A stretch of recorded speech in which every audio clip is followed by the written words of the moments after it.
Here's something most people don't realize. The order matters more than the effort. I've worked with people who aggressively saved money but in the wrong sequence. They invested while carrying high-interest debt. They tried to build assets while financially unstable. They worked harder and earned more but never achieved financial security because they approached wealth building in the wrong order. But I've also seen ordinary people with ordinary incomes build genuine wealth in 5 to 7 years by following one simple sequence. The right sequence. Today, I'm going to share that exact sequence. Not theory, not generic advice. The specific order that financial experts recommend, based on 15 years of research and working with thousands of people. If you follow this sequence, you avoid years of costly mistakes. If you ignore it, you'll be like most people, working hard but not getting ahead. Before I break down the 5 steps, let me explain why order matters so much. Building wealth is like building a house. You don't install the roof before the foundation. You don't decorate before the walls are built. The sequence matters because each step enables the next one. Each step creates stability that allows the next step to work. Most people approach wealth building randomly. They invest because they heard investing is important. They try to increase income without a stable foundation. They build assets while carrying high-interest debt that undermines everything. Here's what we're going to cover. I'm going to walk through each of the 5 steps in the exact order they should happen. For each step, I'll explain why it matters, what it accomplishes, and how it enables the next step. Finally, we'll discuss the practical implementation, how to actually execute this sequence in your life. By the end, you'll understand not just what to do, but why the order is critical.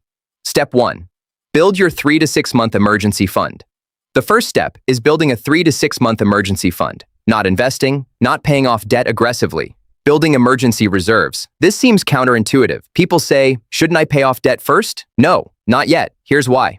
Without an emergency fund, you're one crisis away from disaster. Your car breaks down. You need a new transmission. $3,000. Where does that money come from? If you don't have it, you use a credit card. Now you have more debt. You're not progressing, you're regressing. An emergency fund creates safety. It's different from regular savings. It's completely separate. It's untouchable for non-emergencies. It's your financial airbag. Let me be specific about the amount. If your monthly expenses are $3,000, your emergency fund target is between $9,000 and $18,000. That's 3 to 6 months of complete living expenses. No income. Just money sitting there for genuine emergencies. Where does this money sit? A high-yield savings account earning 3 to 5%. It's accessible, but not convenient. That separation prevents you from rating it for non-emergencies. Here's the psychological magic. Once you have an emergency fund, you make better decisions. You don't panic sell investments during market downturns. You don't accept terrible job situations out of desperation. You have breathing room. That breathing room is worth more than you realize. The timeline. If you earn $40,000 annually, you might save $10,000 in the first year, creating your emergency fund by month 12.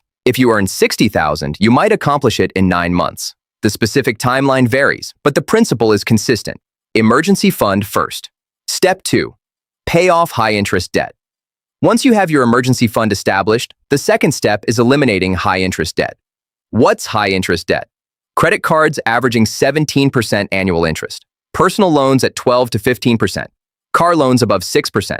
Medical debt at high rates. These are interest rates that work against you relentlessly. Here's the math. If you have $5,000 in credit card debt at 17% interest and you're only making minimum payments, you're paying about $85 monthly in interest alone.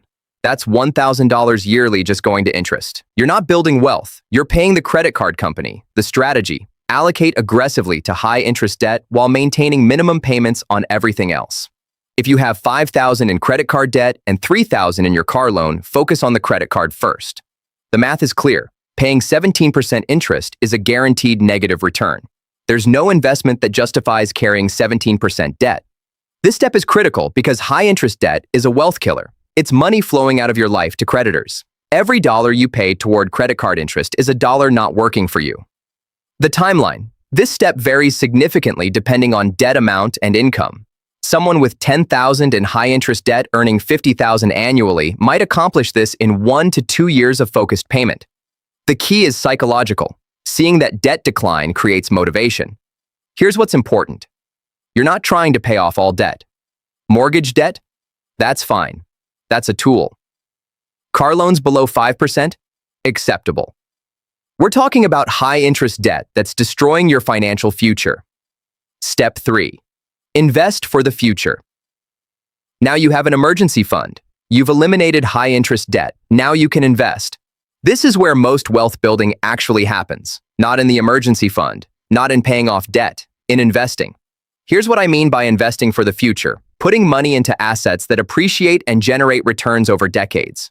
Stock market index funds, dividend-paying stocks, real estate, retirement accounts, assets that compound. Let me show you why this matters. If you invest $10,000 in a diversified index fund at age 30, earning 8% annually, by age 60, that $10,000 becomes $217,000. You invested once. Compound interest did most of the work. That's the power of starting investment early. The strategy: contribute consistently to retirement accounts first. Your 401k, your IRA, your Roth IRA. These have tax advantages that regular investments don't. Max out employer matches first. That's free money. Then contribute to your limit if possible. After retirement accounts, invest in diversified index funds or dividend-paying stocks, not individual stocks, not hot tips, boring diversified funds that track the broader market. The timeline? This step isn't a completion point. It's a beginning. You start investing and never stop. Every month, money goes to investments. You're not trying to accumulate a specific amount. You're building the habit of investing for decades. Here's the critical point. Only now, after emergency fund and debt elimination, can you invest effectively. Why? Because without the emergency fund, you'll raid your investments during crises. Without eliminating high-interest debt, every investment return is offset by debt interest. Step 4. Increase your income. This is where most people want to start, but you can't yet. Now that you're building security and investing, you can effectively increase income. Increasing income means advancement in your career, developing new skills, starting a side business, getting a promotion, or transitioning to higher-paying work. Here's why this step comes fourth, not first. Increasing income without the foundation is dangerous. You get a raise, you spend it. You earn more from a side business, you spend it. Without the foundation of emergency savings, debt elimination, and investment discipline, more income just means more spending. But once you have the foundation, increased income is powerful because you're not starting from broke. You have systems, you have emergency funds, you have investments growing. Now, when you increase income, you can allocate it strategically. Example: you currently earn $50,000 annually. You develop a side business generating $500 monthly. That's $6,000 yearly. What do you do with it? If you're doing this right, you're not buying a nicer car. You're not upgrading your apartment. You're not spending it. You're investing that additional $6,000. You're using it to accelerate real estate investment. You're using it to increase your investment contributions. The timeline: increasing income is ongoing. You're always looking for advancement, new skills, better opportunities. But you're not desperate. You don't take terrible positions because you need money. You have options because you've built the foundation. Step 5. Build more assets. The final step is building more assets. Real estate, businesses, intellectual property, diversified investments. This step only works effectively after the first 4 steps. Why? Because building assets requires capital and discipline. If you don't have an emergency fund, you'll raid your assets. If you have high-interest debt, you can't fund asset building. If you're not investing consistently, you don't have the discipline for larger asset building. But once the first 4 are established, asset building becomes powerful.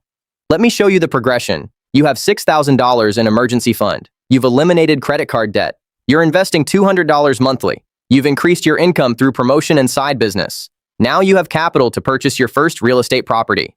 Asset building means purchasing rental properties generating passive income, building a real estate portfolio, starting a business that generates profits, investing in dividend stocks at scale, creating intellectual property that generates royalties. These assets have 2 characteristics. They generate returns and they appreciate in value. Over decades, they become massive wealth. The timeline: asset building is a decades-long process. Your first property might take 2 to 3 years of saving and preparation. Your second property might take another 2 years, but by year 15, you own 5 properties generating significant income. By year 20, you're financially independent. Here's how to actually execute this in your life. Step 1. Assess where you are. Do you have an emergency fund? Do you have high-interest debt? Are you investing? Have you increased your income recently? Identify which step you're on. Step 2. Commit fully to your current step. If you're on emergency fund, focus exclusively on that. Don't diversify your effort across multiple steps. Complete one, then move to the next. Step 3. Set a realistic timeline for each step. Emergency fund might take 6 to 18 months depending on income. Debt elimination might take 1 to 3 years. Give yourself reasonable targets. Step 4. Automate as much as possible. Automatic transfers to emergency fund.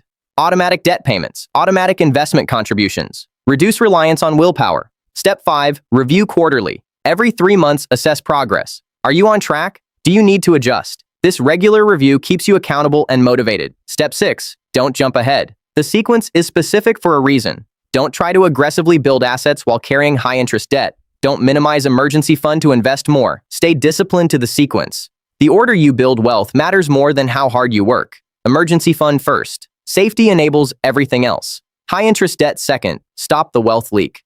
Investing third. Start compound growth. Income increase fourth. You have the foundation to allocate it wisely. Asset building fifth. Manifest everything else into tangible wealth. This sequence isn't rigid. Timelines vary. But the order is proven across thousands of cases. Most importantly, you're not starting from weakness. You're building systematically. Each step is a foundation for the next. If this content was valuable, I'd appreciate it if you subscribe to this channel. I release new content every week on building wealth strategically, financial planning, and achieving financial independence. Subscribe so you don't miss it.